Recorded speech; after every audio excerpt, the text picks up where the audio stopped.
할렐루야. 예, 반갑습니다. 요한복음 17장 3절에 기록되어 있기를 영생은 유일하신 참 하나님과 그의 보내신 자 예수 그리스도를 아는 것이라 라고 기록되어 있습니다. 우리가 하나님을 믿고 예수님을 믿는 목적은 천국과 영생의 축복을 얻기 위함인 줄 믿습니다.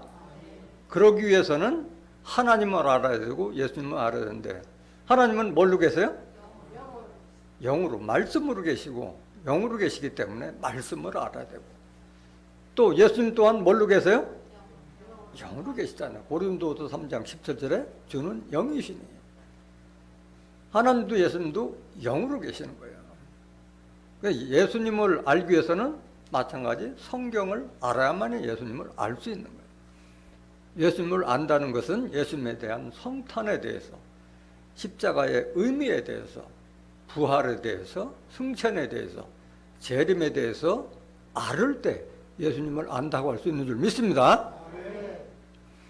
예수님께서 우리를 위해서 십자가를 지셨다 하더라도 부활하지 못했다면 우리의 믿음은 다 헛것이라고 말씀하셨고, 부활하셨다 하더라도 승천하지 아니하셨다면 우리에게 재림의 기회는 없을 것이라고 말씀드렸습니다.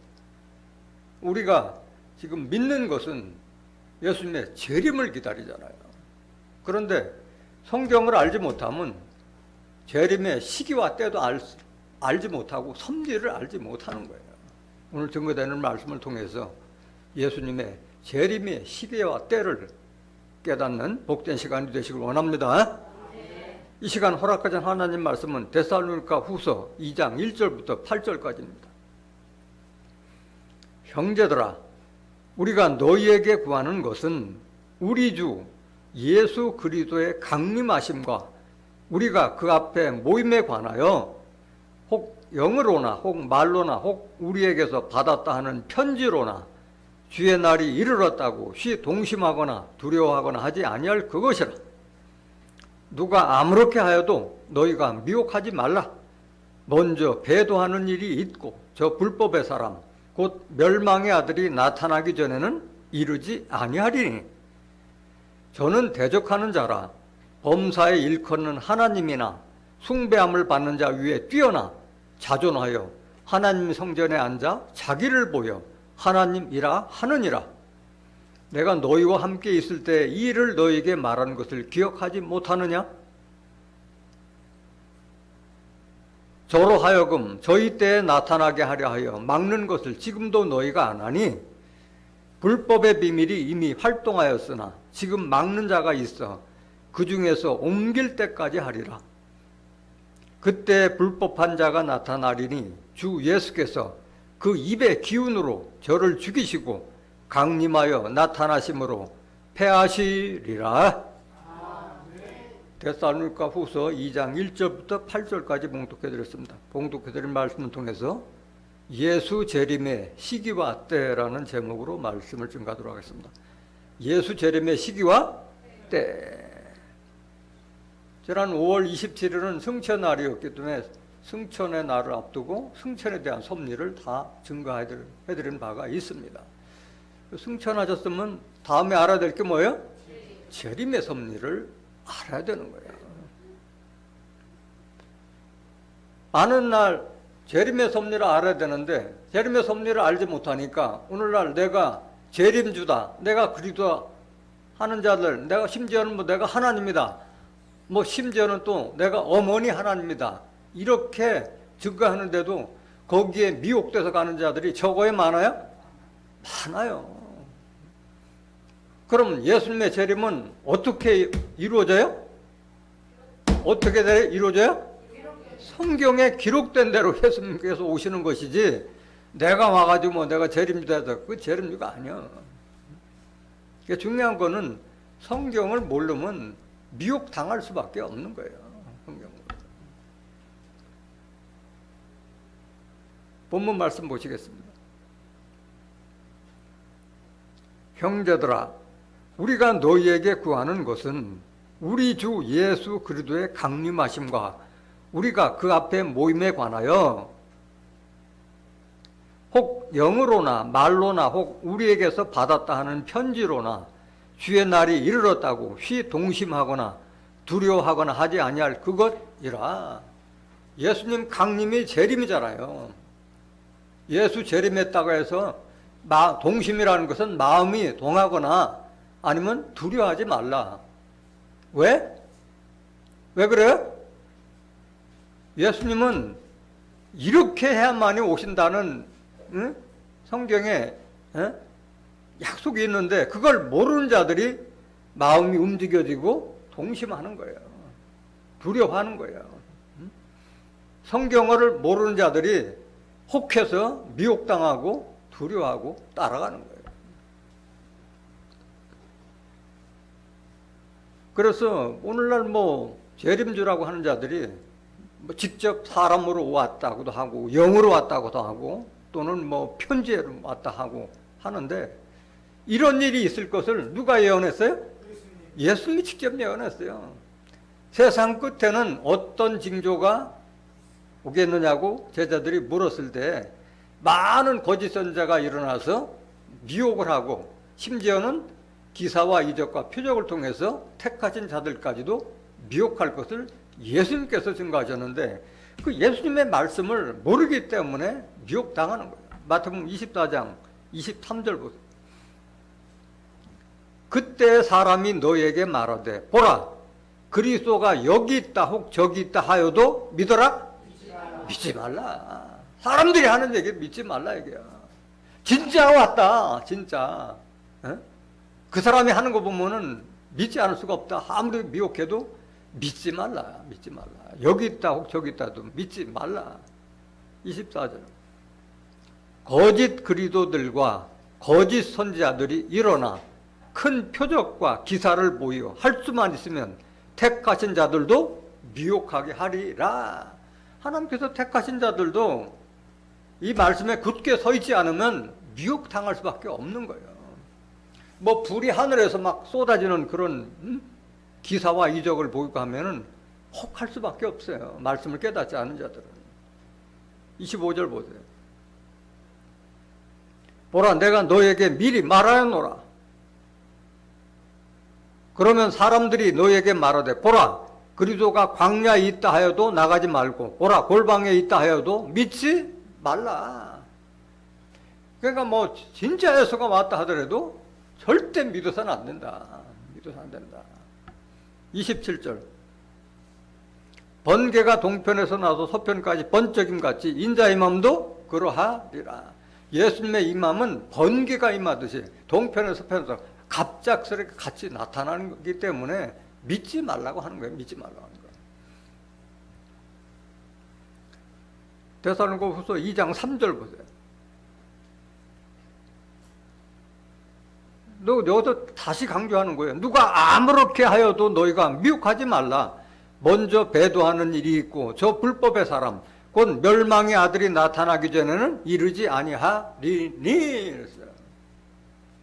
그러니까 누가 아무리 그럴듯한 말로 얘기한다 해도 미혹도 당하지 말고 미혹도 하지 말라기야. 미혹당하는 자가 또 미혹하는 거 아니에요. 미혹당하는 자. 미혹하지 말라기야. 이 공동번역 보면은 미혹하지 말라는 뜻으로 기록되어 있어요. 공동번역에는. 근데 미혹하는 자나 미혹당하는 자나 미혹당하는 자가 또 미혹하게 되는 거예요. 여기 보면은 먼저 배도하는 일이 있고 저 불법의 사람 곧 멸망의 아들이 나타나기 전에는 이르지 아니하리니 이렇게 돼 있는데 여기 보면은 주어는 한 사람이요. 주어는 배도하는 일이 있다고 하는 것은 이 멸망의 아들, 저 불법의 사람, 멸망의 아들이나 저 불법의 사람이나 다른 사람이 같은 사람이요? 같은 사람이에요. 저 불법의 사람, 곧 멸망의 아들이라고 그랬잖아요. 이 사람이 배도한다는 일이요. 이것은 문장을 구성할 때 강조하기 위해서 배도한 일을 앞으로 내세운 거예요. 그런데 신천지 교단에서는 이 말을 구원자로다 증거를 하려고 하다 보니까 배도자라고, 배도하는 일을 사람으로 증거를 하고 있어. 배도자. 유재열 목사가 배도자라. 저 불법의 사람, 곧 멸망의 아들이 오평호 목사라고 이렇게 증거하고 있는 거예요. 말이 안 되는 거예요. 국어도 모르는 자들이 이들은. 여기는 멸망의 아들이 한 사람이 한 사람 멸망의 아들은 단수로 낸 거예요. 배도하는 일은 그 사람의 행위를 말하는 것이 사람이 아닌데 배도자라고 해가지고 증거하고 있는데도 거기에 몇십만이 지금 미혹당하고 있는 거잖아요. 그러니까 그 멸망의 아들이 나타나기 전까지는 이르지 아니하기 때문에 그래서 동심하거나 두려워하지 말라. 예수님은 언제 오신다고? 멸망의 아들이 출현하기 전에는 결단코 오신다 안 오신다? 안 오신다 안 오신다. 그런데 오늘날 재림주라고 하는 자들은 그러면 진짜예요 가짜예요? 가짜라는 걸 알 수 있잖아요. 가짜라는 걸 알 수 있어요. 멸망의 정체도 모르는데 재림주라고 하면은 말이 안 되는 거예요. 미혹하지 말라는, 이 미혹하지 말라는 것도 예수님께서 3번씩이나 말씀하신 거예요. 마태복음 24장 3절 보세요. 예수께서 감람산 위에 앉으셨을 때 제자들이 종용이 와서 가로되 우리에게 이르소서 어느 때 이런 일이 있겠사오며 또 주의 임하심과 세상 끝에는 무슨 징조가 있사오리까? 여기도 주의 임하심의 징조를 지금 제자들이 묻고 있잖아요. 4절 예수께서 대답하여 가라사대 너희가 사람의 미혹을 받지 않도록 주의하라. 미혹당하지 말고 주의하라 주의하라 이게 주의하라. 거짓 선지자 나타나니까 주의하라. 5절 많은 사람이 내 이름으로 와서 이르되 나는 그리스도라 하여 많은 사람을 미혹게 하리라. 다 예수님 팔아먹는 자들이에요. 예수님 팔아먹는 자들. 11절 거짓 선지자가 많이 일어나 많은 사람을 미혹하게 하겠으며. 그래서 23, 24절까지 해서 3번씩이나 걸쳐서 당부한 거예요. 세상 끝에는 많은 거짓자들이 미혹하는 역사가 일어나니까 결코 미혹당하지 말라고 강조하실 거예요. 요한이서 1장 7절 한번 보실까요? 요한이서 1장 7절 미혹하는 자가 세상에 많이 나왔나니 이는 예수 그리스도께서 육체로 임하심을 부인하는 자라. 이것이 미혹하는 자요 적 그리스도니. 이 말을 잘못 이해하면 안 돼요. 예수께서 육체로 임하심을 부인한 자라니까 마치 육체로 오신다는 걸 부인하는 거 그게 아니라 예수님은 부활하실 때 뭘로 부활하셨어요? 영으로 부활하셨고 승천하실 때도 영으로 승천하시고 다른 재림 때는 뭘로 오세요?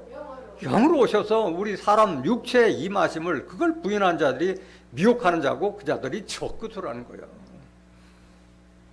8절 보세요. 8절 너희는 너희를 삼가 우리의 일하는 것을 잃지 말고 오직 온전한 상을 얻으라. 9절 보면 이 말씀을 이해하실 수가 있어요. 지내쳐 그리도 교훈 안에 거하지 아니하는 자마다 하나님을 모시지도 못하되 교훈 안에 거하는 이 사람이 아버지와 아들을 모시느니라. 그리도의 교훈의 말씀 안에 있는 자들이 바로 영으로 계신 하나님, 영으로 계신 아들 예수를 모시는 자인 줄 믿습니다. 이걸 말하고 있는 거예요. 이거를 영으로 임해서 우리 사람 속에 임하는 것이지 다시 뭐 머리 노랗고 눈 노란 예수가 다시 오시는 것이 아니라는 것을 깨달아야 할 줄 믿습니다. 그러면 우리가 이렇게 미혹당하지 않기 위해서는 어떻게 해야 돼요? 이 거짓 선지자들에서 벗어나기 위해서는 어떻게 해야 돼? 영을 다 믿지 말고 영들이 하나님께 속하였는가 좀 시험해봐라, 확인해보라, 그 말을 하고 있는 거예요. 성경과 대조해보라. 그 목사가 말씀하는 것이 성경 말씀을 증거하는 것인지 자기 생각에서 나는 대로 말하는 것인지 분별하라고 말씀하신 거예요. 요한일서 4장 1절 사랑하는 자들아, 사랑하는 자들아, 영을 다 믿지 말고 오직 영들이 하나님께 속하였나 시험하라. 많은 거짓 선자가 세상에 나왔음이니라.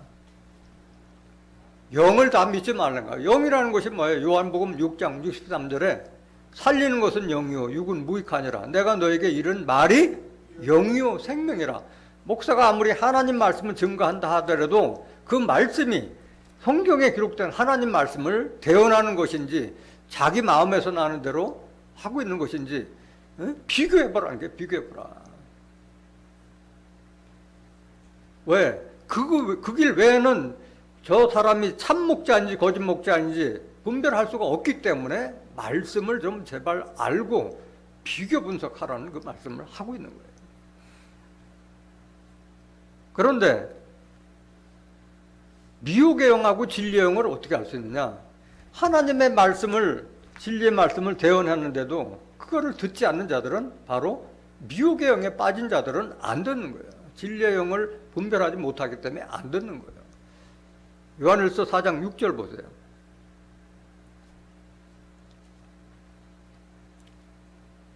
요한일서 4장 6절. 우리는 하나님께 속하였으니 하나님을 아는 자는 우리의 말을 듣고 하나님께 속하지 아니한 자는 우리의 말을 듣지 아니하나니 진리의 영과 미혹의 영을 이로써 아느니라. 그래서 말을 증거해 봐서 성경 말씀을 증거해 주는데도 불구하고 듣지 않으면 하나님께 속한 자가 아니에요. 하나님께 속한 자가 아닌 거예요.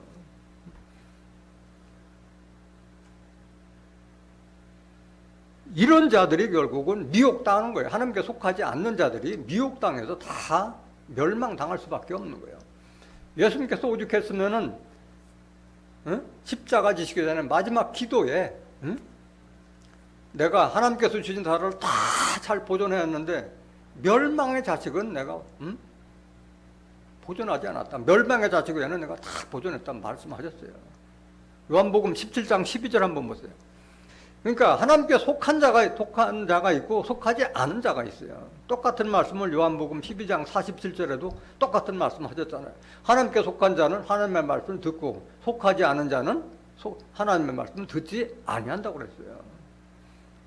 내가 저희와 함께 있을 때 내게 주신 아버지의 이름으로 저희를 보존하와 지켰나이다. 그 중에 하나도 멸망치 않고 오직 멸망의 자식뿐이오니 이는 성경을 응하게 함이니이다. 멸망의 자식이 따로 있어요. 멸망의 자식들은 아무리 하나님 말씀, 예수님 말씀을 대언해줘도 안 듣게 되는 거예요.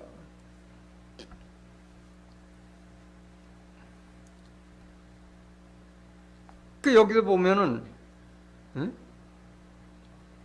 데살로니가 후서 2장 3절 다시 한번 보세요. 누가 아무렇게 하여도 너희가 미혹하지 말라. 먼저 배도하는 일이 있고 저 불법의 사람 곧 멸망의 아들이 나타나기 전에는 이르지 아니하리니 했는데, 그러면 과연 이 멸망의 아들의 정체는 뭐냐? 멸망의 아들이 나타나야만이 예수님께서 오신다고 그랬는데 멸망의 아들이 나타나기 전에는 결코 예수님께서 오시지 않는다고 말씀하셨어요. 멸망의 아들에 대한 정체는 뭐냐? 이것도 예수님께서도 말씀하신 거예요. 마태복음 24장 15절 보세요. 그러므로 너희가 선지자 다니엘의 말한 바 멸망에 가증한 곳이 거룩한 곳에 선 것을 보거든 그때 유대에 있는 자들은 산으로 도망할지어다. 15절 다시 보세요. 너희가 선지자 다니엘의 말한 바 멸망에 가증한 곳이 거룩한 곳에 선 것을 보거든 읽는 자는 뭐 할진저? 좀 깨달아라 이게. 멸망에 가증한 곳이 거룩한 곳에 선다는 것은 비유의 말씀이잖아요. 멸망케 할 가증한 물건이 거룩한 곳은 뭘 상징하는 거예요? 성전을 상징하는 거예요. 멸망에 가증한 것이 성전에서 뭐 행할 때는 그걸 보는 자들은 유대에 있는 자들은 어디로 도망하라? 산으로 도망하라. 산으로 도망하는데 뭐 어느 산을 말하는 거예요? 어느 산? 풀 있고 나무 있는 그런 산을 말하는 것이 아니라 산은 종교단체를 말하잖아요. 에스겔서 6장 3절에 산들아 여호와의 말씀을 들을지어다. 산이 어떻게 하나님 말씀을 들어요? 하나님의 말씀을 들을 수 있는 하나님의 백성들이 모인 곳을 산으로 비유했는데, 그렇다면 하나님의 백성들이 피난할 곳이 뭐야? 바로 쉬운 산을 말하는 거예요. 요엘서 2장 31절에도 피하는 자가 쉬운 산에서 나올 것을 말씀하셨고, 시온산에는 하나님이 임하시기 때문에 글로 도망하라고 말씀하신 거예요. 미가서 4장 1절 한번 보세요.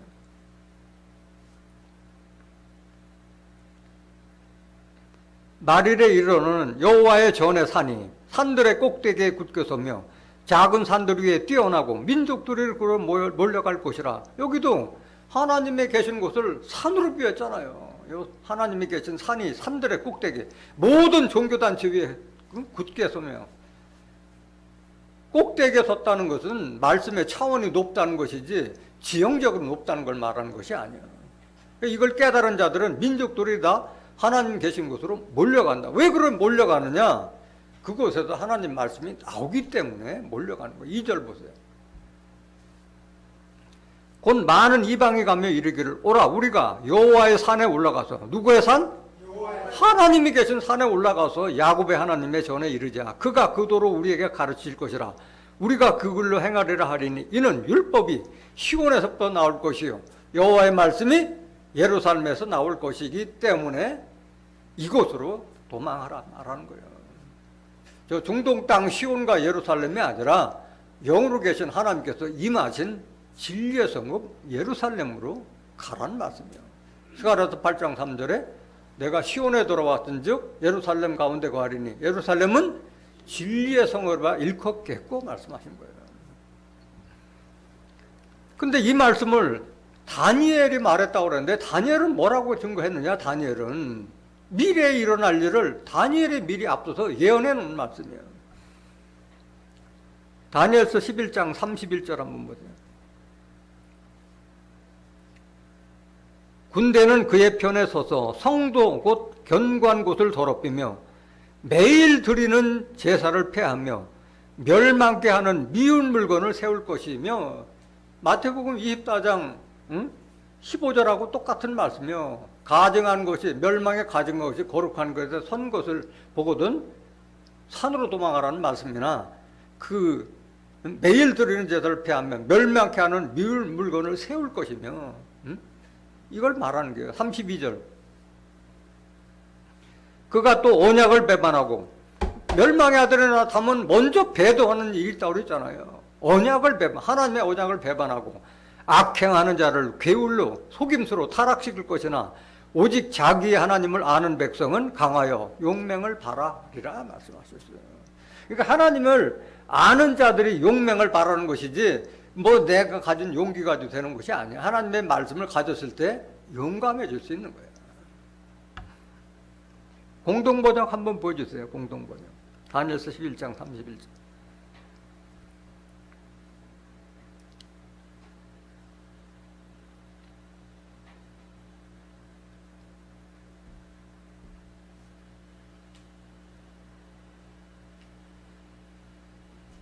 준비가 안 됐나요?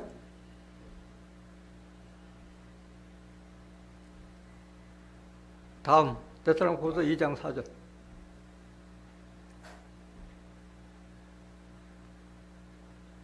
저는 대적하는 자라 범사에 일컫는 하나님이나 숭배함을 받는 자 위에 뛰어나 자존하여 하나님 성전에 앉아 자기를 보여 하나님이라 하느니라. 멸망의 아들에는 자격이 있어요. 자격. 내가 아무리 멸망의 아들이라 해도 자격을 갖추지 못하면 멸망의 아들이 될 수가 없는 거예요. 저는 누굴 말하는 거예요? 불법의 사람, 멸망의 아들을 저라고 한 거예요. 저는 대적하는 자라 하나님을 대적하고 그리스도를 대적하는 자예요. 범사에 일컫는 하나님이나 숭배함을 받는 자 위에 뛰어나 자존하여 자기를 스스로 높여서 하나님 성전에 앉아 자기를 보여 뭐라? 내가 하나님이다, 내가 재림주다 하는 자들이 바로 멸망의 자식이에요. 멸망의 자식. 감히 어떻게 하나님이라 할 수 있어요? 사람이. 하나님의 영, 하나님의 말씀을 받았다 하면 이해가 되지만은 내가 하나님이라는 것도 있을 수 없잖아. 사람이 어떻게 하나님이 돼요? 하나님의 말씀을 가졌다고 할 수 있지. 하나님의 말씀을 받은 자를 신이라 하였기 때문에 예수님과 같이 그런 사람은 될 수 있지만은 하나님이 할 수는 없는 거지. 이런 자가 나타날 것을 누가 예언했어요? 내가 하나님이라고 하고 나타날 자가 누가 예언했어요? 에스겔 선지자가 오래전에 예언했어요. 에스겔 선지자가. 에스겔서 28장 1절 보세요.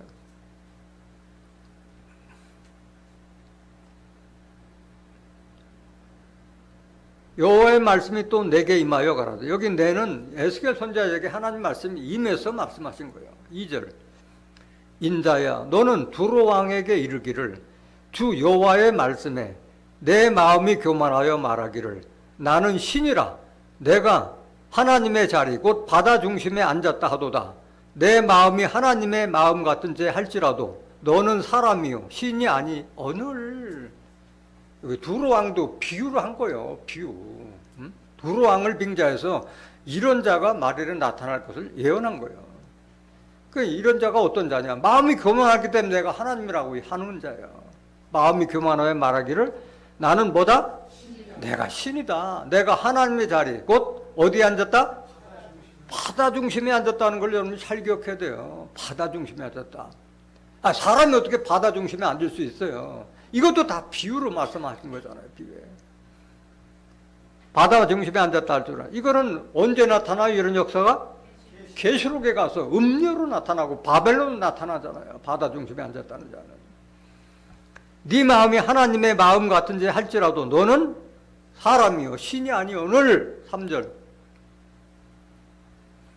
네가 다니엘보다 지혜로워서 은밀한 것을 깨닫지 못할 것이 없다 하고 교만하니까 뭐 내가 다니엘보다 더 뛰어나다 할지라도 내 지혜와 총명으로 재물을 얻었으며 금은 곡간을 저축하였으며 내 큰 지혜와 장사함으로 재물을 더하고 그 재물로 인하여 내 마음이 뭐하였더다? 교만한 자가 이런 행사하는 거예요. 교만한 자가. 6절. 그러므로 나주 여호와가 말하노라 네 마음이 하나님의 마음 같은 채 하였으니 그런즉 내가 외인 곧 열국의 강판 자를 거느리고 와서 너를 치리니 그들이 칼을 빼어 내 지혜의 아름다운 것을 치며 내 영화를 더럽히며 또 너를 구덩이에 빠뜨려서 너로 바다 가운데서 살육을 당한 자의 죽음같이 바다 중심에서 뭐 할지라? 죽게 할지라. 7절 다시 한번 보세요. 에스겔서 28장 7절. 그런즉 내가 외인 곧 열국의 강판자를 거느리고 와서 너를 치리니 그들이 칼을 빼어 내 지혜의 아름다운 것을 치며 내 영화를 더럽히며.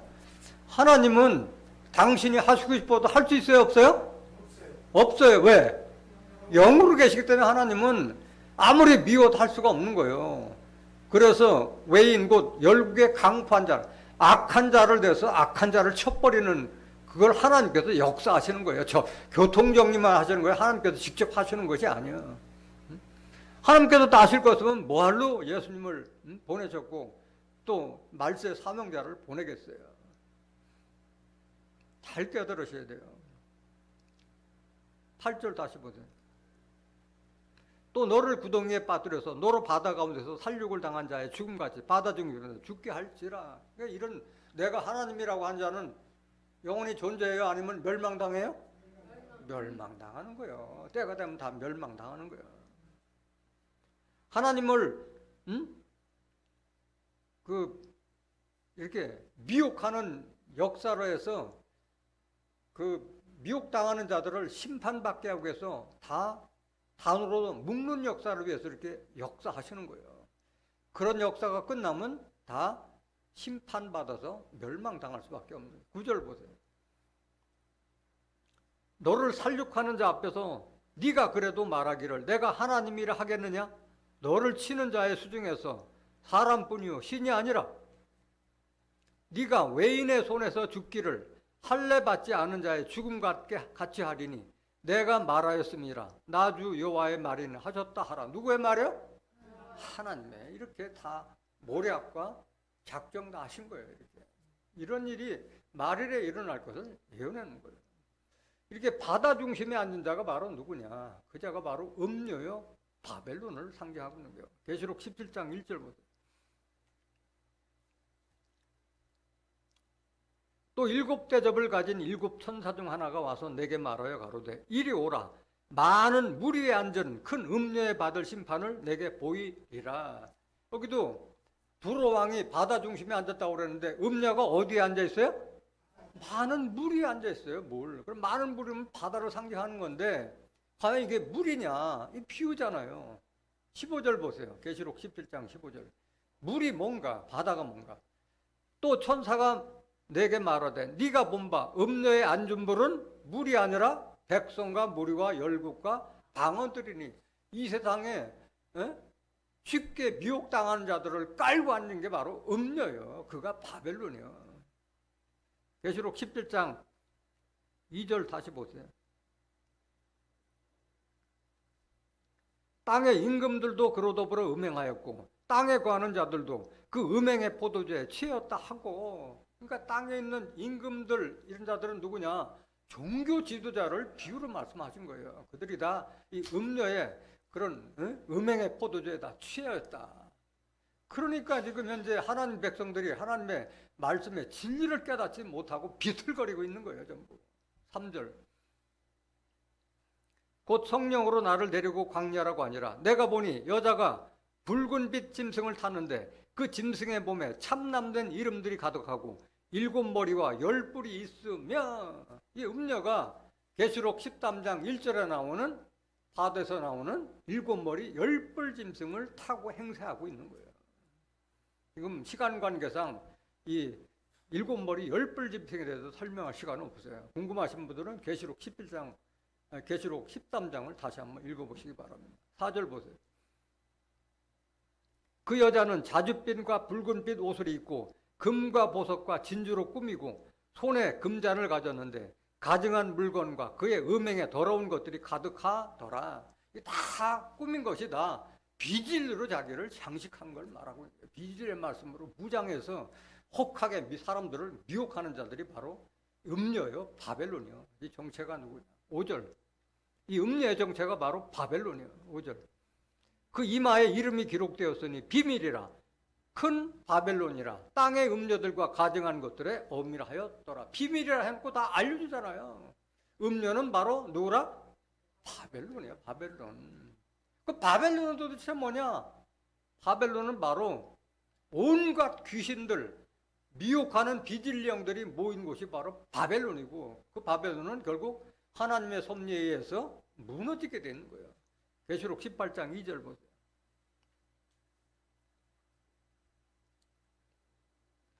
힘센 음성으로 외쳐 가로되 무너졌도다 무너졌도다 큰 성 바벨론이요 귀신의 초소와 각종 더러운 영에 모이는 곳과 각종 더럽고 가증한 새에 모이는 곳이 되었도다. 이곳이 바로 바벨론이요.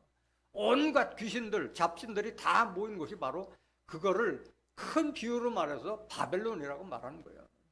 무슨 큰 성의 안에 가둔 게 아니라 이 단체를 그냥 비진리의 단체, 귀신의 영을 받은 자들을 다 바벨론으로 통칭하는 거예요. 통칭하는 거예요. 더러운 영이라는 것은 하나님 말씀 영인데 그것을 다 혼잡스럽게 미혹하는 영으로 바꾸는 자들, 이런 자들이 더러운 영이에요. 가증한 새에 모이는 곳이 되었다. 바로 하나님의 말씀을 씨 뿌릴 때 길가에 뿌린 씨를 주워 먹은 자가 바로 새들이 주워 먹었다고 그랬잖아요. 깨닫지 못할 때 새들이 주워 먹었는데 이 새들이 바로 마귀고 사단의 정체예요. 마귀고 사단이에요. 마가복음 4장 14절 한번 보세요.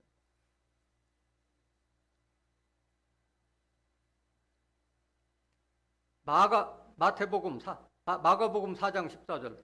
미가서가 아니라 마가복음 4장 14절.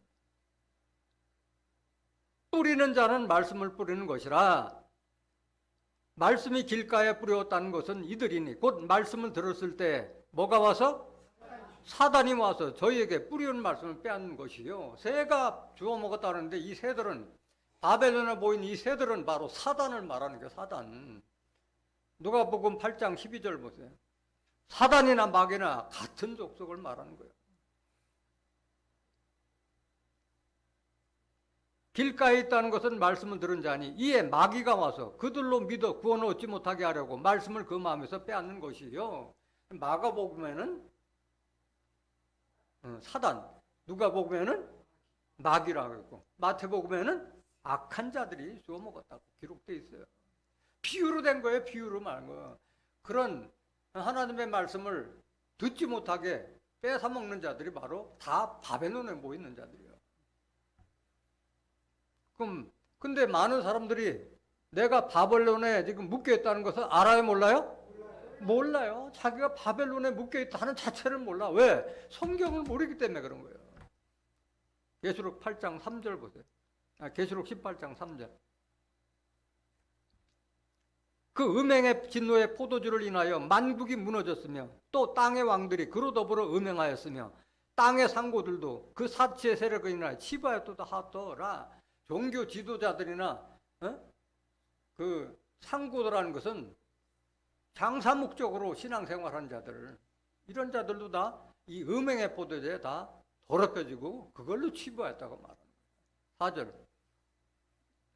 또 내가 들으니 하늘로서 다른 음성이 나서 가로되 내 백성아 거기서 나와 그의 죄에 참여하지 말고 그의 받을 재앙들을 받지 말라, 이렇게까지 알려줬는데 하나님의 성경 말씀을 모르니까 내가 바벨론에 있는지도 모르고 있는 거예요.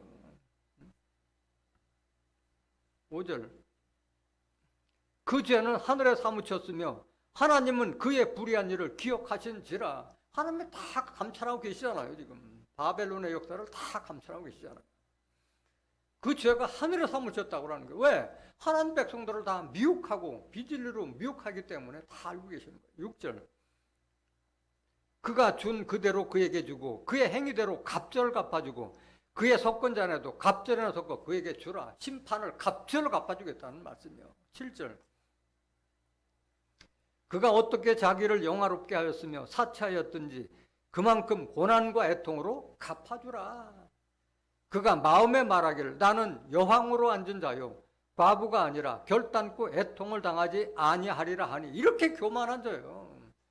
내가 하나님이라고 하는 자들이니까 내가 여왕이다. 8절. 그러므로 하루 동안의 그 재앙들이 이르리니 곧 사망과 애통과 흉년이라. 그가 또한 불에 살라지리니 그를 심판하신 주 하나님은 강하신 자이심이니라. 여기도 마치 하나님께서 심판하신 걸로 지금 기록되는데 하나님께서 다 이렇게 작정됐을 뿐이지 하나님께서 직접 하시는 것이 아니야. 강한 외인을 불러서 바벨론을 섬멸했듯이 종말에도 똑같은 역사가 벌어지는 거예요. 메대 왕이 바벨론을 멸했고 바벨론을 다시 그 메대 왕국을 또 바사 왕에게 다 멸망당했잖아요. 그러니까 하나님께서는 다른 사람을 불러서 그 치게 만드는 그 섭리를 지금 약속하신 걸 말하고 계시는 거예요. 안타까운 일이에요. 바벨론에 있다는 자체를 몰라. 내가 귀신의 조세 있다는 자체를 몰라. 성경을 모르기 때문에. 본문 말씀 2장 5절. 내가 너희와 함께 있을 때 이 일을 너희에게 말하는 것을 기억하지 못하느냐. 그러니까 사도 바울은 데살로니가 교인들에게 함께 있을 때 다 알려줬는데 편지로 다시 이걸 반복해서 말하고 있는 거예요. 내가 너희와 함께 있을 때도 이 일을 너희에게 말했는데 기억 좀 하라 이 말이에요. 6절. 저로 하여금 저희 때에 나타나게 하려 하여 막는 것을 지금도 너희가 안 하니 그 불법의 비밀이 이미 활동하였으나 지금 막는 자가 있어 그 중에서 옮길 때까지 하리라. 그때 불법한 자가 나타나리니 주 예수께서 그 입의 기운으로 저를 죽이시고 강림하여 나타나심으로 패하시리라. 그러니까 이 불법한 멸망의 아들이 나타날 때가 있어요. 그 자가 나타날 때 예수께서 그 입의 기운으로 저를 죽이시고 강림하여 나타남을 패하시라니까 마치 이것도 예수님께서 강림해서 그들을 심판하는 걸로 이렇게 오해할 수가 있는데 예수님도 영으로 계시기 때문에 심판 직접 할 수 있어요, 없어요? 못하는 거예요. 성경은 입체적으로 알지 못하면 예수님께서 다 심판하는 걸로 오해하는 거예요. 요게 말을 조금 묘하게 번역을 시켜놔서 이해하기가 어려운데 공동번역 방법이 있어요. 이거는 공동번역. 데살로니가 후서 2장 6절부터 8절까지. 아시다시피 그 자는 지금 어떤 힘에 붙들려 있습니다. 그러나 제때가 되면 나타나게 될 것입니다. 그러니까 불법의 아들, 그 불법의 사람, 멸망의 아들이 나타날 때가 있는 거예요. 때가 있는 거예요. 7절. 사실 그 악의 세력은 벌써 은연중에 활동하고 있습니다. 그러나 그 악한 자를 붙들고 있는 자가 없어지면, 그러니까 지금 그 자들도 다 영으로 임하는 거잖아요. 영으로 하고 있잖아요. 영으로.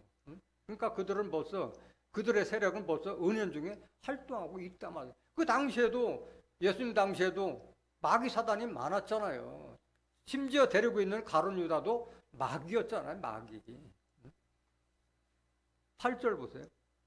그때는 그 악한 자가 완전히 나타날 것입니다. 그리고 주 예수께서는 다시 오실 때 당신의 입김과 그 광채로 그 자를 죽여 없애버리실 것입니다. 해서 마치 예수님께서 심판하는 걸 이렇게 번역도 해놨는데 이건 그런 말이 아닌 거예요.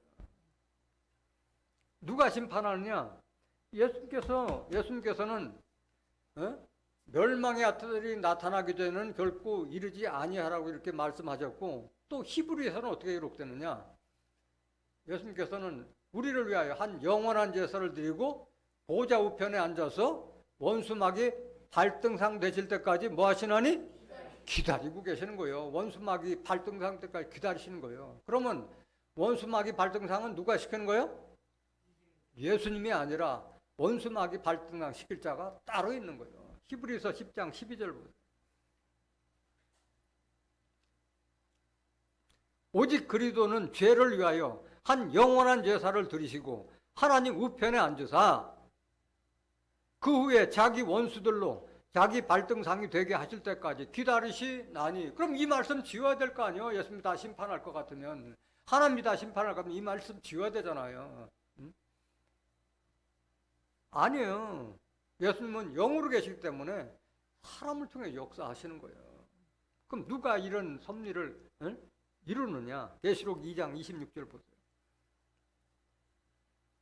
이기는 자와 끝까지 내 일을 지키는 그에게 만국을 다스리는 권세를 주리니 그가 철장을 가지고 저희를 다스려 질그릇 깨뜨린 것 같이 하리라. 나도 내 아버지께 받은 것이 그러하니라. 저희라고 하는 것은 이런 바벨론과 같은 비진리의 단체, 귀신의 소속, 온갖 사람들 미혹하는 자들을 다 철장으로 부순다는데, 철장은 쇠몽둥이를 말한 건데 실상의 비유예요? 뭘 비유한 거예요? 진리의 말씀을 철장으로 비유한 것이지. 철장을 줘가지고 지금 사람 때려 죽이면 내가 처벌받는데 어떻게 사람 때려 죽일 수가 있는 거예요? 말씀의 권세를 철장으로 비유한 거예요. 나도 내 아버지께 받는 것이거라. 예수님께서, 하나님께서 철장 권세, 예수님께서 언제 하나님의 때 철장 쇠몽둥이 받았어요? 말씀 받았지, 성령 받았지. 나도 내 아버지께 받는 것이 그러하니라. 이것을 이기는 자에게 주어서 권세를 행하게 한다는 말씀인 거예요. 그럼 이기는 자가 누구냐? 이기는 자가 요한일서 5장 4절 보세요.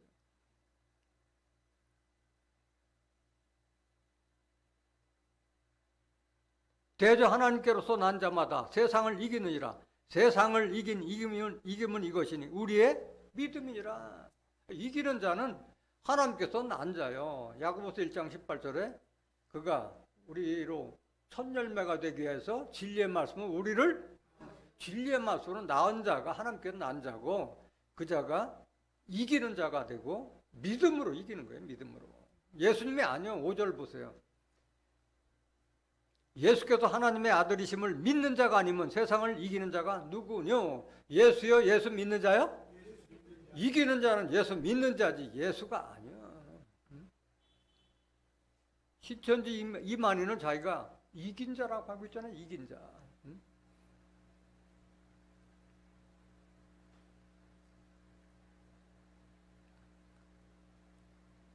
이 철장고세를 누가 받느냐?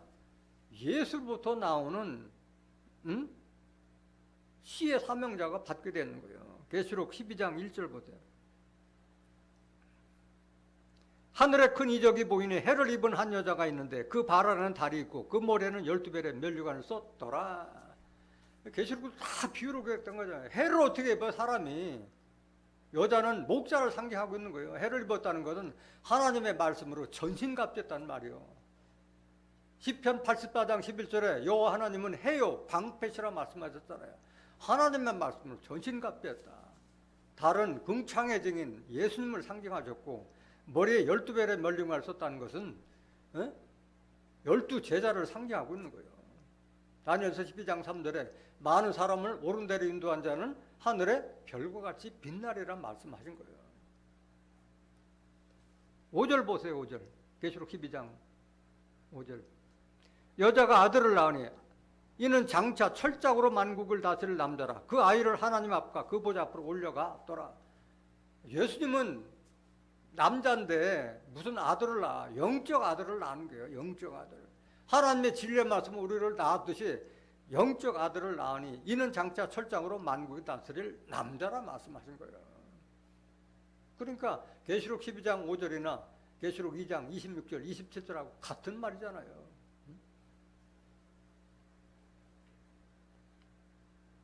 이런 역사가 있을 것을 이미 이사야 선지자가 오래전에 예언해 놨어요. 그러니까 예수께서 그 입의 기운으로 저를 주시고 강림하여 나타나며 폐하시라 했는데, 이게 바로 예수로 나온 가지 사명자가 이 역사를 할 것을 이사야 선지자가 예언해 놓은 거예요. 이사야서 11장 1절 보세요. 이새의 줄기에서 한 싹이 나며 그 뿌리에서 한 가지가 나서 결실할 것이요. 이새는 다윗의 아버지요. 한 싹이 났다는 것은 다윗 상징하고, 그 뿌리라는 것은 이새의 뿌리나 다윗의 뿌리에서 한 가지가 나서 할 것이요 됐는데, 다윗의 뿌리가 누구예요? 계시록 16장 계시록 22장 16절에 보면 나 예수는 다윗의 뿌리요 광명한 새벽뿌리라 말씀하죠. 예수님이 다윗의 뿌리요. 다윗의 뿌리에서 한 가지 사명자. 예수님을 포도나무 비했듯이 예수로부터 나온 사명자를 가지로 비한 거예요. 가지로. 계시록 11장 1절 다시 보세요. 이사야 11장 1절. 이새의 줄기에서 한 싹이 나며 그 뿌리에서 한 가지가 나서 뭐 할 것이요? 가지가 결실하는 결실을. 2절. 여호와의 신 곧 지혜와 총명의 신이요 묘락과 재능의 신이요 지식과 여호와를 경외하는 신이 그 위에 강림하시니 그는 누구예요? 가지 사명자에게 하나님의 신이 임하시는 거예요. 3절. 그가 여호와를 경외함으로 즐거움을 삼을 것이며 그 눈에 보이는 대로 심판지 아니하며 귀에 들린 대로 판단치 아니하며 공의로 빈핍한 자를 심판하며 정직으로 세상에 겸손한 자를 판단할 것이며 그 입의 막대기로 세상을 치며 입술의 기운으로 누구를 죽일 것이며 악인을 죽일. 악인이 바로 마귀 사단이라고 했잖아요. 마귀 사단. 입에 막대기라는데 입에 무슨 막대기가 어떻게 사람을 쳐요? 뭘 말하는 거예요? 말씀의 권세를 말하는 거예요. 진리의 말씀이기 때문에 굴복당하지 않을 수가 없는 거예요. 5절. 공의로 그 허리띠를 삼으며 성실로 몸의 띠를 삼으리라. 그래서 하나님의 뜻은 씨의 사명자가 이루는 거예요. 예수로 나온 영적 아들이 바로 이 사명을 감당하는 거예요. 이사야서 53장 10절에도 그가 그 영혼을 속건제물로 드리게 이르면 그가 씨를 볼 것이요 그 손으로 그의 하나님의 뜻을 성취할 것을 예언해 놨잖아요. 예수님께서 하시는 거 아니라 예수로 나오는 영적 사명자가 이 사명을 감당하는 거예요. 데살로니가후서 2장 9절 보세요.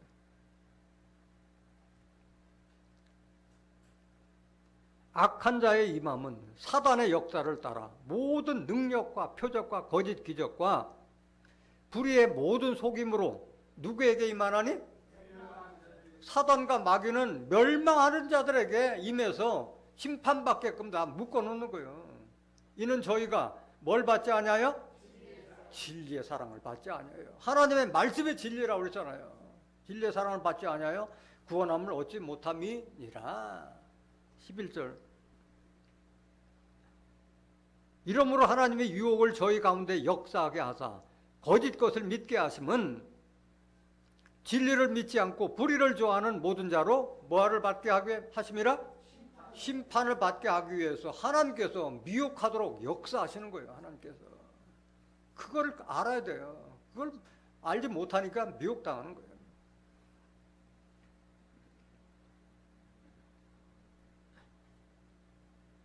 이렇게 미혹하는 자들은 바로 진리의 사랑을, 진리를 받지 않는 자들이 사단과 마귀의 미혹을 받을 수밖에 없는 거예요. 사단과 마귀가 나 마귀하고 사단이라고 이렇게 이름 쓰고 나타나요? 아니요. 광명한 천사를 가장해서 나타나기 때문에 몰라 사람들이 분별 못해. 하나님의 말씀을 알지 못하면 내 앞에 사단 마귀가 나와서 달콤한 말로 미혹해도 모르게 돼 있어요. 고린도후서 11장 13절 보세요. 저런 사람들은 거짓 사도요 괴율의 역군이니 자기를 그리스도의 사도로 가장하는 자들이니라. 그리스도의 사도로 가장해서 나타나니까 몰라요 사람들이. 괴율의 역군이라는 것은 소금시의 일꾼들을 말하는 거예요. 14절. 이것이 이상한 일이 아니라 사단도 자기를 광명의 천사로 가장하나니 이런 모습으로 나타나니까 분별 못하는 거예요. 육신적으로 얼마나 잘해요. 거짓 목자들이 성도들을 잘 육신적으로 얼마나 다독거려 잘하는. 15절. 그러므로 사단의 일꾼들도 자기를 의의 일꾼으로 가장하는 것이 또한 큰 일이 아니라 저희의 결국은 그 행위대로 되리라. 이렇게 미혹당한 자들은 결국 다시 멸망받고 심판받는 거예요. 베드로전서 5장 8절 보세요. 근신하라 깨어라 너희 대적 마귀가 우는 사자같이 두루 다니며 삼킬 자를 찾나니. 사단도 마귀도 봐 만만한 자들을 찾아가는 거예요. 만만한 자들을. 그러니까 하나님의 말씀으로 전신갑주하라고 말씀하신 거예요. 마귀에게를 능히 대적하기 위해서 전신갑주하라. 에베소서 6장 10절부터 17절까지 성령의 검 하나님의 말씀을 가지라. 이걸 전신갑주하라고 말씀하신 거예요.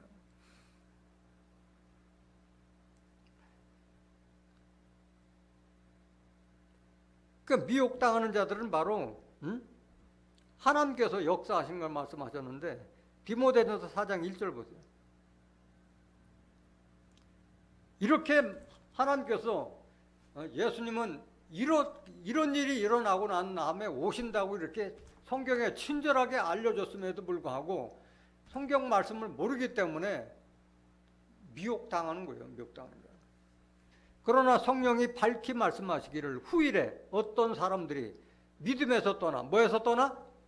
믿음에서 떠나 미혹해하는 영과 귀신의 가르침을 쫓으리라 하였으니 바로 바벨론이 귀신의 처소라고 그랬잖아요. 2절. 자기 양심이 화인 맞아서 외식함으로 거짓말하는 자들이라. 양심이 더럽힌 자들, 화인이 불도장 찍었다는 거예요. 양심이 더럽혀졌기 때문에 외식함으로 거짓말하고 거짓말하면서 이들이 바로 미혹당하고 미혹하는 자들이에요. 미혹하는 자들. 베드로후서 2장 1절 보세요. 그러나 민간에 또한 거짓 선자들이 일어났었나니 이와 같이 너희 중에도 거짓 선생들이 있으리라. 저희는 멸망케 할 이단을 가만히 끌어들여 자기들을 사신 주를 부인하고 임박한 멸망을 스스로 취하는 자들이라. 영안이 떠 있지 않으면 멸망케 할 이단에 내가 빠져들어가도 알지 못하는 거예요. 2절 보세요. 여럿이 저희 호색하는 것을 쫓으리니 이로 인하여 뭐가 해방을 받을 것이요? 진리의 도가 해방을 받을 것이요. 그러니까 배도하는 일이 있다고 그러는 거예요. 이들 따라가는 배도한 일이 먼저 있다고 그랬잖아요. 멸망의 아들이 나타나면 배도하는 하나님의 말씀을 등진다는 말인 거예요. 그럼 도대체 이 마귀 사단의 정체는 뭐냐 이게? 바로 진리가 없는 자들이 바로 마귀 사단이요. 예수님께서 직접 말씀하셨잖아요. 요한복음 8장 44절 보세요.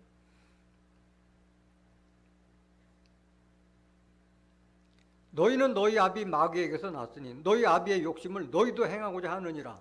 저는 처음부터 살인한 자요. 진리가 구속에 없으므로 진리에 서지 못하고 거짓을 말할 때마다 제 것으로 말하나니 이는 저가 거짓말장이요 거짓의 아비가 되었음이니라. 그러니까 유대인들은 다 하나님을 믿는 율법을 다 믿는 자들이었는데도 예수님은 그들을 마귀 자식이라고 지금 몰아서 지금 책망하고 계시는 거예요. 너는 살인자 가인의 후손들이다 이게야. 네 속에 진리가 없기 때문에 그렇다 이게야. 이는 저가 거짓말장이 거짓의 아비가 되었음이니라 말씀하십니다. 그러니까 예수님 때나 지금이나 내 마음속에 진리가 없는 자는 다 마귀 사단에 속한 자들이라고 보면 되는 거예요. 내가 마귀 사단 또는 바벨론에 속했느냐 안 했느냐 뭘로 구분하느냐. 내가 성경을 좀 모르겠다. 봐도 모르겠다. 마귀 사단의 섭리 아래 있는 거예요. 분명히 진리의 말씀을 알았더라면 진리의 성령이 인도하는 바가 되면 모든 진리 가운데 인도한다 그러는데 성경을 모르겠다는 것은 바로 진리 안에 있지 않은 자들이라는 거예요. 그럼 이런 자들은 심판받기 위해서 하나님께서 유혹을 역사해서 다 단으로 묶는다고 예수님께서 직접 말씀하셨잖아요. 마태복음 13장 24절 보세요. 예수께서 그들 앞에 또 비유를 베풀어 가라사대 천국은 좋은 씨를 제밭에 뿌린 사람과 같으니 사람들이 잘 때 원수가 와서 곡식 가운데 가라지를 덧뿌리고 갔더니 이 원수가 마귀예요. 원수가 바로 새가 마귀고 사단이라고 했잖아요. 사단. 좋은 씨를 다 주워 먹는 자들이 바로 원수 마귀 사단이에요. 26절 싹이 나고 결실할 때 가라지도 보이거늘 집주인의 종들이 와서 말하되 주여 밭에 좋은 씨를 심지 아니하였나이까? 그러면 가라지가 어디서 생겼나이까? 주인이 가로되 원수가 이렇게 하였구나. 종들이 말하되 그러면 우리가 가서 이것을 뽑기를 원하시나이까? 주인이 가로되 가만두어라. 가라지를 뽑다가 곡식까지 뽑을까 염려하노라. 둘 다 추수 때까지 함께 자라게 두어라. 추수 때 내가 추수꾼들에 말하기를 가라지는 먼저 가두어 불사르게 뭘로 묶어? 단으로 묶는 거예요. 이 교단 저 교단으로 다 묶어 놓는 거예요. 하나님께서 역사해서 미혹의 역을 해서 곡식은 뭐야? 내 곡간에 넣으라 하리라. 이게 하나님의 섭리요. 이게 섭리요. 37절 마태복음 13장 37절 대답하여 가라사대 좋은 씨를 뿌리는 인자요. 예수님께서 좋은 씨를 뿌렸잖아요. 밭은 세상이요 좋은 씨는 천국의 아들들이요 가라지는 악한 자의 아들들이요. 천국의 아들들 수 있는 아들들이 될 수 있는 좋은 말씀의 씨를 뿌렸는데 악한 자들이 다 나타난 거야. 다 오늘날 천국의 아들들이 아니라 다 죄인이라고 종이라고 하고 있잖아요. 39절 보세요. 가라지를 심은 원수는 뭐요? 마귀요. 마귀가 이런 짓을 하고 있는 거예요. 추수 때는 세상 끝이요 추수꾼은 천사들이니 그런즉 가라지를 거두어 불에 사는 것 같이 세상 끝에도 그러하리라. 그러니까 가라지로 나타나는 자들은 다 심판받을 수밖에 없는 거예요. 41절 인자가 그 천사들을 보내리니 저희가 그 나라에서 모든 넘어지게 하는 것과 또 불법을 행하는 자들을 거두어내어 풀무불에 던져 넣으리니 거기서 울며 이를 갈미 있으리라. 이 심판은 천사들이 하는 거예요. 천사들이. 41절 다시 보세요. 인자가 그 천사들을 보내리니 저희가 그 나라에서 모든 넘어지게 하는 것과 또 불법을 행하는 자들을 거두어내어 풀무불에 던져 넣으리니 거기서 울며 이를 갈미 있으리라. 날개 달린 천사가 아니라 하늘의 일꾼들을 천사로 미용하잖아요. 하늘의 일꾼들이. 그러니까 예수님이 심판하는 것이 아니라 예수님의 말씀을 받은 진리의 영을 받은 자들이 이런 심판 권세를 행하는 거예요. 43절 보세요. 그때 의인들은 자기 아버지 나라에서 해와 같이 빛나리라. 귀 있는 자는 들으라. 하나님 나라는 의인들이 들어간다고 그랬는데 예수님 믿으면서도 죄인이라고 하는 자들은 어떻게 구원받을 수 있겠어요? 로마서 5장 19절에 한 사람이 순종치 아니함으로 많은 사람이 죄인 된 것 같이 한 사람이 순종하심으로 많은 사람이 의인이 되리라. 로마서 8장 1절 2절에 보면 누구든지 그리스도 예수 안에 있는 자는 정죄함이 없나니 이는 예수 그리스도 안에 있는 생명의 성령의 법이 죄와 사망의 법 율법에서 우리를 해방하였다는 자체를 모르니까 심판받을 수밖에 없는 거예요.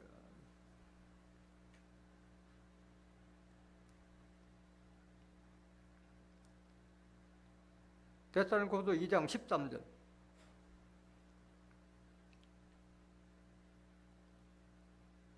주의 사랑하시는 형제들아, 주의 사랑하시는 형제들아, 우리가 항상 너희를 위하여 마땅히 하나님께 감사할 것은 하나님이 처음부터 너희를 택하사 성령의 거룩하게 하심과 진리를 믿음으로 구원을 얻게 하심이니. 여러분들 감사해야 돼요. 하나님께 감사할 것은 하나님께서 여러분들을 처음부터 택해서 성령의 말씀으로 우리를 거룩하게 거듭나게 하셨고 진리를 믿음으로 구원을 얻게 하시면 하나님의 섭리예요. 하나님의 섭리. 14절. 이를 위하여 우리 복음으로 너희를 부르사 우리 주 예수 그리스도의 영광을 얻게 하려 하심이니라. 미혹의 역사, 미혹의 영들이 역사하는 이 시대에 이 진리의 말씀을 받아서 이런 구원의 섭리를 깨닫고 주 예수 재림의 시기와 때를 알 수 있다는 것은 얼마나 큰 축복이에요. 창세전부터 여러분들 택했다고 말씀하신 거예요. 에베소서 1장 3절 보세요. 찬송하리로다 하나님 곧 우리 주 예수 그리스도의 아버지께서 그리스도 안에서 하늘에 속한 모든 신령한 복으로 우리에게 복 주시되 곧 창세전에 언제?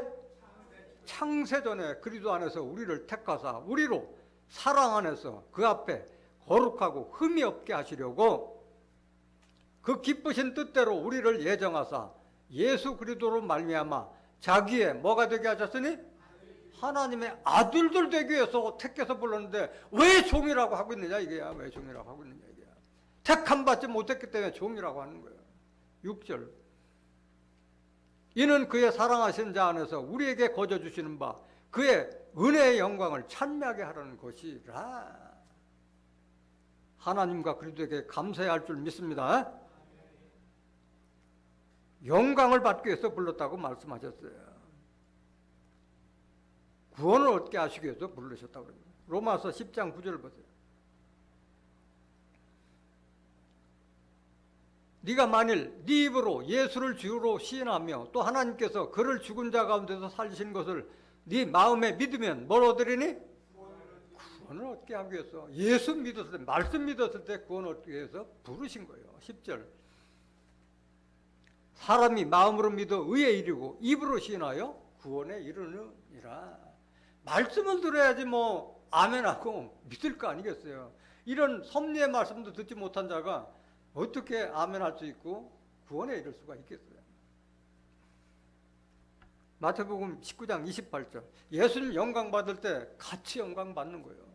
예수께서 가라사대 내가 진실로 너에게 이르노니 세상이 새롭게 되어 인자가 자기 영광의 보좌에 앉을 때 나를 쫓는 너희도 12보좌에 앉아 이스라엘 12지파를 심판하리라 말씀하셨어요. 이건 예수님 제자들에게 한 말이지만 제자들이 받는 게 아니라 제자들은 영으로 계시잖아요. 살아있는 우리가 이 축복을 받는 거예요. 로마서 8장 16절 보세요. 하나님의 자녀들이 이 축복 받는 거예요. 성령이 친히 우리 영으로 더불어 우리가 하나님의 자녀인 것을 증거하시나니 자녀이면 또한 후사 곧 하나님의 후사요 그리스도와 함께한 후사니 우리가 그와 함께 영광을 받기 위하여 고난도 함께 받아야 될 것이니라. 우리가 그리스도와 함께 하나님의 후사의 영광을 받게 되고 그러기 위해서는 고난도 받아야 된다. 18절. 생각건대 현재의 고난은 장차 우리에게 나타날 영광과 좋게 비교할 수 없도다. 우리가 받아야 될 영광이 뭐야? 천국과 영생과 새하늘과 새 땅, 다시는 사망이 없고 아픈 것이 없는 그런 새하늘과 새 땅을 다 유업으로 받을 거잖아요. 하늘에 간직하는. 오늘날 많은 거짓 선자들이 하나님의 백성을 미혹하고 있는 이런 악한 시대에 우리에게 예수 재림의 시기와 때를 알게 해주신 하나님께 감사하며 여러분들 모두가 철저한 권세를 받아서 하나님을 대적하고 하나님의 백성들을 미혹하는 바벨론의 정체를 드러내고 그들을 심판하고 난 후에 주 예수의 재림을 맞이하는 존귀한 이기는 자들이 다 되시기를 예수 그리스도 이름으로 간절히 축원합니다. 말씀 마치겠습니다.